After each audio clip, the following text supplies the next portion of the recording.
Interleukins के बारे में हम डिटेल्स में बात नहीं किए, पहले तो बहुत सारे वीडियोस हमने देखे। मैंने पहले ही बताया कि प्रोसेस जानना ज़्यादा इंपॉर्टेंट है, स्टेप्स जानना ज़्यादा इंपॉर्टेंट है।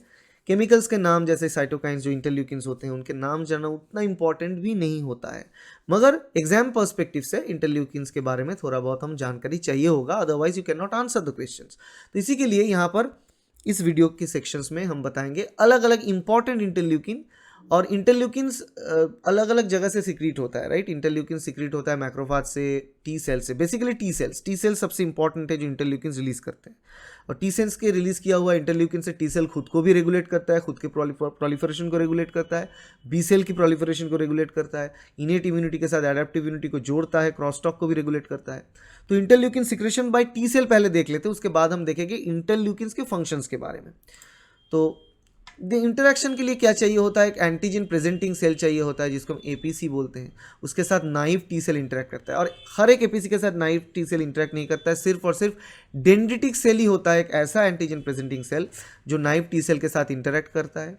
और कब इंटरेक्ट करता है, क्योंकि डेंड्रिटिक सेल देखो एंटीजन को एनगाल्फ करेगा, ब्रेक करके एमएससी क्लास 2 से बाहर शो करेगा, और नाइव टी सेल रिसेप्टर के जरिए वो एंटीजन बाउंड एमएससी क्लास 2 के साथ इंटरेक्ट करता है और डिफरेंशियल सिग्नल जो है उसको मिलता है। और डिफरेंशियल सिग्नल तो इंटरेक्शन करने के साथ साथ भी मिलता है, और कुछ केमिकल मेडिएटर्स जो एनाफाइलैक्सिस के दौर पर, इन्फ्लेमेटरी रिस्पॉन्स के दौर पर बॉडी में प्रोड्यूस हो चुका है, जैसे कि कुछ विटामिन, साइटोकाइन, हिस्टामिन्स, एडेनोसिन्स, वो सारी चीज़ भी नाइव टी सेल को इंस्टिकेट करता है डिफरेंशिएशन होने में। अभी उसके बाद जब डिफरेंशिएशन कंप्लीट होता है तो कौन सी टाइप की इंटरल्यूकिन्स रिलीज होता है, अलग अलग देखो डिफरेंशिएशन साइटोकाइंस होता है, जैसे कि interleukin 21, interleukin 12, interleukin 4, interleukin TGF, tumour growth factor beta, transforming growth factor भी बोल जाता है, TGF beta, interleukin 6, IL-21, IL-23, TNF alpha, interleukin 6। अलग अलग एग्जाम्पल्स हमने यहाँ पर देखे। अलग अलग इंटरल्यूकिन्स के अलग अलग फंक्शंस है। अभी बात ये होता है कि मैंने कहा पहले भी कि इसको याद रखना सिर्फ एग्जाम के लिए इंपॉर्टेंट होता है, मगर प्रोसेस को जानना ज़्यादा इंपॉर्टेंट होता है लॉन्ग टर्म मेमोरी के लिए। तो इंटरल्यूकिन 1 देखो इसका फंक्शंस भी हम देखेंगे, हर एक टाइप के इंटरल्यूकिन्स यहाँ कर क्या फंक्शंस है। बेसिकली ये सारे इंटरल्यूकिन्स जो है अलग अलग टी सेल के ऊपर इंटरेक्ट करता है और उसके हिसाब से फंक्शंस करता है। तो इफेक्टर साइटोकाइंस का क्या नाम है, उसका फंक्शंस क्या है, यहाँ पर हम देख लेते हैं। पहला है इंटरल्यूकिन 21। इंटरल्यूकिन 21 एंटीबॉडी सिंथेसिस में काम आता है। दूसरा इंटरल्यूकिन 12 जो इफेक्टर साइटोकाइन है। इंटरल्यूकिन 12 कहाँ पर काम करता है, टी हेल्पर 1 सेल में, जो इंटरफेरॉन गामा रिलीज करता है। Intracellular pathogens, apoptosis of tissue cells, ये फंक्शंस होता है। Interleukin 4, 5, 13, 25, 31, 33 all of them okay T helper 2 cell के साथ रिलेटेड है। इंटरल्यूकिन 4, 5, 13, 25, 31, 33 क्या करता है, for the killing of worms, जैसे कि हेलमिन्स हो गया, एलर्जिक इन्फ्लामेशन हो गया, IgE, क्रॉनिक ईओसिनोफिलिक इन्फ्लामेशन, ये सारे चीज़ में ये काम आता है। फिर देख लेते हैं इंटरल्यूकिन 4 जब रिलीज होता है एक्टिंग ऑन टी हेल्पर 9। अब टी हेल्पर 9 सेल से इंटरल्यूकिन 9 रिलीज होता है, ओके, जो म्यूकस प्रोडक्शन में हेल्प करता है और टिश्यू इन्फ्लामेशन में भी रोल है। उसके बाद देखो इंटरेक्शन से आया हुआ TGF बीटा, इंटरल्यूकिन 6, इंटरल्यूकिन 21 और 23 कहाँ पर काम करता है, टी हेल्पर 17 पे काम करता है। और टी हेल्पर 17 सेल कौन कौन सी अलग से इंटरल्यूकिन रिलीज करता है, तो देखो अलग अलग साइटोकाइंस का नाम होता है। जो साइटोकाइंस नाइव टी सेल को एक्टिवेट करने के बाद रिलीज होता है उसको हम डिफरेंशिएशन साइटोकाइन बोलते हैं, और जो साइटोकाइन पर्टिकुलरली कोई स्पेसिफिक टी सेल से रिलीज होकर कोई फंक्शन प्ले करता है उसे हम इफेक्टर साइटोकाइन बोलते हैं। तो डिफरेंशिएशन साइटोकाइन पहले तो काम करेगा डिफरेंट टी सेल्स में। अब डिफरेंट टी सेल्स में काम करने के साथ साथ वो अलग अलग टी सेल जो साइटोकाइन रिलीज करके पर्टिकुलरली कोई टिश्यू फंक्शंस एस्टैब्लिश करता है उसको हम इफेक्टर साइटोकाइन बोलते हैं। तो टी हेल्पर 17 बहुत इंपॉर्टेंट इसलिए है टी हेल्पर 2 की तरह ही, क्योंकि टी हेल्पर 17 से रिलीज होता है इंटरल्यूकिन 6, 8, 17A, 17E, 22, 26, जो इन्वॉल्व होता है एक्स्ट्रा सेलुलर पैथोजेंस को मारने के लिए, क्रॉनिक न्यूट्रोफिलिक इन्फ्लामेशन को भी कंट्रोल करने के लिए। ठीक है, तो न्यूट्रोफिल का जो इन्फ्लामेशन है उसको कंट्रोल करने के लिए टी हेल्पर 17 सेल यूज होता है, और इओसिनोफिलिक से मेडिएटेड इन्फ्लामेशन को कंट्रोल करने के लिए टी हेल्पर 2 यूज होता है। ऐसे आप कंपेरेटिव स्टडी करके याद रख सकते हो।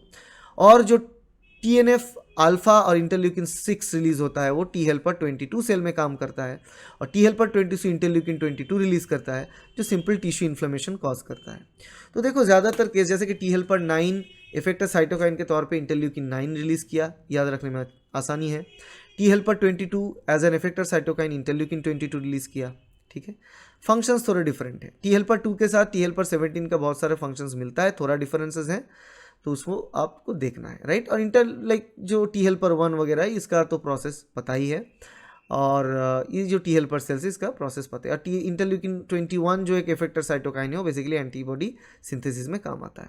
तो ये सारे के सारे टी हेल्पर सेल्स है, को पता चलेगा कि टी हेल्पर 1 और 2 सिर्फ एक ही नहीं है, इसके अलावा भी टी हेल्पर 9, टी हेल्पर 17 और टी हेल्पर 22 ये तीनों टी हेल्पर सेल के बारे में भी डिटेल्स रखें, ताकि बेसिकली इंटरव्यूज़ में कभी कभी क्वेश्चन आता है, PhD इंटरव्यूज़ में और CSIR नेट के क्वेश्चन में भी, ICMR के क्वेश्चन में भी आ सकता है। अब हम देखेंगे इंटरल्यूकिन की लिस्ट और उसका फंक्शंस।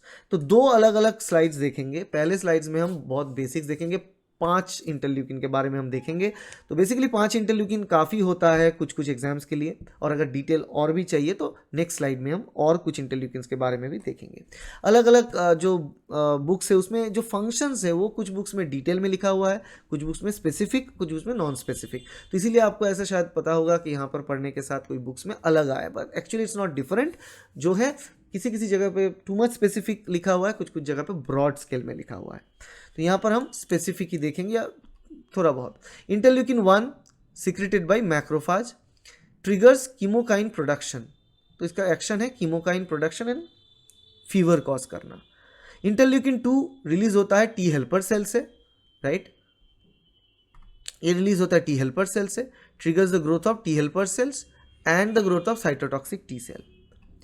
इंटरल्यूकिन 3 फिर से रिलीज होता है टी सेल से, सिर्फ हेल्पर ही नहीं टी सेल से, जो स्टिमुलेट करता है बोन मैरो को फर्दर टी सेल डेवलप करने में, ग्रोथ करने में। इंटरल्यूकिन 4 रिलीज होता है टी हेल्पर 2 सेल से, जो क्लास स्विचिंग में हेल्प करता है। मतलब नॉर्मली डिफ़ॉल्ट एंटीबॉडी हमें पता है कि बी सेल की एक डिफ़ॉल्ट एंटीबॉडी है, राइट, IgM रहता है वहाँ पर। तो IgM जब नॉर्मली प्रेजेंट रहता है, IgD नॉर्मली प्रेजेंट रहता है, IgM नहीं IgD भी रहता है। तो सो ये बेसिक जो IgD से कन्वर्शन टू IgE बहुत इंपॉर्टेंट है, और वो करता है T helper 2 cell. Interleukin 5 release होता है टी हेल्पर 2 से, फिर क्लास स्विचिंग, फिर से भी बी सेल को IgA में तब्दील करने में, मतलब एंटीबॉडी IgD से IgA तैयार करने के लिए इंस्टिगेट करता है। तो यही बात है, IgD से IgE और IgD से IgA। सो बेसिकली इंटरल्यूकिन 4 और 5 ये बी सेल मैचुरेशन और बी सेल की डेवलपमेंट में हेल्प करता है, एंटीबॉडी क्लास स्विचिंग में हेल्प करता है, ठीक।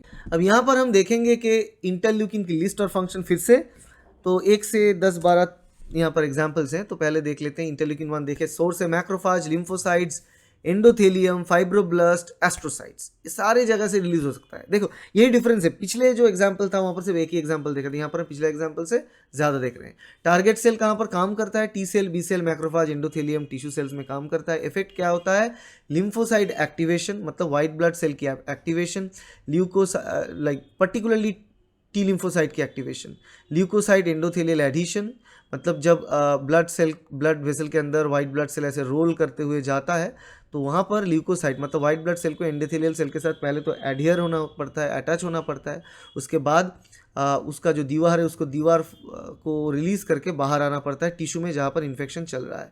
तो ये चीज़ में हेल्प करता है। Fever regulates sleep. अब उसके बाद आता है इंटरल्यूकिन 2, रिलीज होता है टी सेल से, एक्ट भी होता है टी सेल के ही ऊपर, एक टी सेल ग्रोथ फैक्टर की तरह काम करता है। इंटरल्यूकिन 3 फिर से टी सेल से रिलीज होता है, बोन मैरो में काम आता है, बोन मैरो को स्टिमुलेट करता है। इंटरल्यूकिन 4 फिर से टी सेल से रिलीज होता है, बी सेल और टी सेल दोनों में ही काम करता है, बी सेल को ग्रोथ करने में हेल्प करता है। 5 भी सेम थिंग, टी सेल से रिलीज होता है, पर्टिकुलरली बी सेल में काम करता है, बी सेल ग्रोथ फैक्टर के तौर पे। इंटरल्यूकिन 4 जो है वो IgE में क्लास स्विचिंग में हेल्प करता है, राइट। और 5 जो 5th एग्जाम्पल है IgA क्लास स्विचिंग में हेल्प करता है। ये डिफरेंसेस है। अब interleukin 6 T cell and B cell, macrophage, fibroblast सारे सेल से रिलीज हो सकता है। टारगेट है बी सेल एंड हेपाटोसाइट, मतलब लिवर सेल। क्या काम करता है, बी सेल डिफरेंशिएशन और synthesis of acute phase reactants को प्रोड्यूस करने में हेल्प करता है। इंटरल्यूकिन 7 कहाँ से रिलीज होता है? लिम्फोसाइट्स, मतलब टी सेल बी सेल कहीं से भी, टारगेट है B cell and T cell. क्या करता है? Stimulate the proliferation of immature cell, जो सेल मैच्योर नहीं है, इमेच्योर है, नाइव कंडीशन में, उसको मैच्योरेशन में हेल्प करता है इंटरल्यूकिन 7। इंटरल्यूकिन 8 रिलीज होता है टी सेल से, मैक्रोफाज से भी। कहाँ पर काम करता है? ग्रैन्युलोसाइट्स, मतलब जो भी वाइट ब्लड सेल के अंदर जो ग्रैन्युलोसाइट्स है उसमें ये काम करता है, एसिनोफिल, न्यूट्रोफिल, बेसोफिल, और एंडोथेलियल सेल में भी ये काम करता है। स्टिमुलेट क्या करता है? एक्टिविटी ऑफ न्यूट्रोफिल को स्टिमुलेट करता है। न्यूट्रोफिल को स्टिमुलेट करने का मतलब है इनेट इम्यूनिटी में न्यूट्रोफिल स्टिमुलेट होता है तो वो फैगोसिटिक सेल बन जाता है और पैथोजन को एनगाल्फ कर सकता है और उसको मार सकता है। और ये act as a chemotaxin, so chemotaxis mechanism में हेल्प करता है। Inhibitor of endothelial cell leukocyte adhesion. और जो बात हमने यहाँ पर देखा कि पहले मैंने बताया इंटरल्यूकिन 1 का जो रोल है, जो ल्यूकोसाइट की इंटरैक्शन होता है एंडोथेलियल सेल के साथ, इसको हेल्प करता है इंटरल्यूकिन 1। और इंटरल्यूकिन 8 एंडोथेलियल के साथ जो ल्यूकोसाइट का एडिशन है उसको इनहिबिट करता है। तो बेसिकली इंटरल्यूकिन 8 एंडोथेलियल के साथ ल्यूकोसाइट्स का जो एडिशन है उसको इनहिबिट करता है और इंटरल्यूकिन 1 उसको हेल्प और पॉजिटिवली इन्फ्लुएंस करता है। तो ये positive influence, negative influence, interleukin 1, interleukin 8। Interleukin 9 secrets होता है टी सेल से, एक्ट भी होता करता है टी सेल के ही ऊपर, जो टी सेल को और मैस्ट सेल की ग्रोथ होने में हेल्प करता है। इंटरल्यूकिन 10 टी सेल से रिलीज होता है, मैक्रोफाज के ऊपर इफेक्ट करता है, suppresses the development of T cell subpopulation, जो टी हेल्पर 1 है उसकी प्रोडक्शन को वो ड्रॉप कर देता है। और इनिबिशन ऑफ मैक्रोफाज इंटरल्यूकिन 2, हमें पता है कि मैक्रोफाज इंटरल्यूकिन 2 रिलीज करता है, राइट। और जब तक मैक्रोफाज इंटरल्यूकिन 12 रिलीज करेगा, नॉट 2, इंटरल्यूकिन 12, जब तक इंटरल्यूकिन 12 रिलीज करेगा और इंटरल्यूकिन 12 टी सेल के ऊपर एक्ट करेगा, टी सेल प्रोलिफरेट करेगा खुद को, नाइव टी सेल नहीं, नॉर्मल टी सेल ही टी हेल्पर 1 बनेगा और भी टी हेल्पर 1 सेल बनता रहेगा। बट इंटरल्यूकिन 10, इंटरल्यूकिन 10 जब भी टी सेल से रिलीज होता है तो एक इनहिबिटरी फोन कॉल की तरह होता है। जब इसको बताना होता है कि हमें फर्दर टी हेल्पर सेल नहीं चाहिए, तब इंटरल्यूकिन 10 रिलीज होता है टी सेल से और वो काम करता है मैक्रोफाज के ऊपर। और यहाँ पर मैक्रोफाज इंटरल्यूकिन 12 की जो प्रोडक्शन है उसको होल्ड कर देता है। जब भी इंटरल्यूकिन 12 का प्रोडक्शन स्टॉप हो जाता है तब भी टी हेल्पर 1 सेल का ग्रोथ भी सप्रेस हो जाता है। इंटरल्यूकिन 11 कहाँ से रिलीज होता है? बोन मैरो से, बोन मैरो स्ट्रोमाल सेल से रिलीज होता है। टारगेट कहाँ पर होता है? हेपाटोसाइट, अगेन लीवर सेल में। क्या करता है? Induce synthesis of acute phase protein. अब लीवर सेल का रोल होता है इम्यून सिस्टम में कि वो एक्यूट फेज कुछ प्रोटीन्स को प्रोड्यूस करे और ये प्रोसेस को इनहिबिट करने में, इंड्यूस करने में, मतलब पॉजिटिवली इन्फ्लुएंस करने में इंटरल्यूकिन 11 का हाथ है। इंटरल्यूकिन 6 और 11, IL-6 और IL-11, इस दोनों का ही रोल होता है हेपाटोसाइट में काम करना और एक्यूट फेज प्रोटीन को प्रोड्यूस करना। आखिरी बात है इंटरल्यूकिन 12, पता है मैक्रोफाज होता है इंटरल्यूकिन 12 का रिलीज फॉर्म, कहाँ पे काम करता है? टी सेल्स में, टी सेल प्रोलिफरेशन में हेल्प करता है। Enhance the B cell expression, interferon gamma production को बढ़ा दिया जाता है ताकि टी सेल एक्टिवेट हो जाए और ये नेचुरल किलर सेल को भी एक्टिवेट करता है ताकि natural killer cell innate immunity में जाके कोई भी वायरस इन्फेक्टेड नॉर्मल बॉडी की सेल हो उसको मार सके। तो ये इंटरल्यूकिन 12 का फंक्शन है। तो यहाँ पर देखिए इंटरल्यूकिन 1 से इंटरल्यूकिन 12 का फंक्शन हमने देख लिया। सोर्स क्या है, टारगेट कहाँ पर काम करता है और एग्जैक्टली फंक्शन क्या है, यही चीज़ आपको जानना है। एग्जाम्स के लिए आपको याद रखना है तो ये पर्टिकुलर टेबल को आप स्क्रीनशॉट ले लो, इसको आप एज ए टेबल के तौर पे कहीं पे प्रिंट करके उसको रख के उसको हर रोज़ देखो ताकि याद आ जाए और प्रोसेस को समझो। रट्टा मारने की ज़रूरत नहीं है, प्रोसेस को समझो तो बहुत आसान होता है समझने में। और अगर चाहिए तो निमोनिक्स के सहारा लो और इंटरल्यूकिन्स के बारे में जानो। So that is all about interleukin और इंटरल्यूकिन के फंक्शंस जो साइटोकाइंस में ही भी आते हैं, तो उसका फंक्शंस।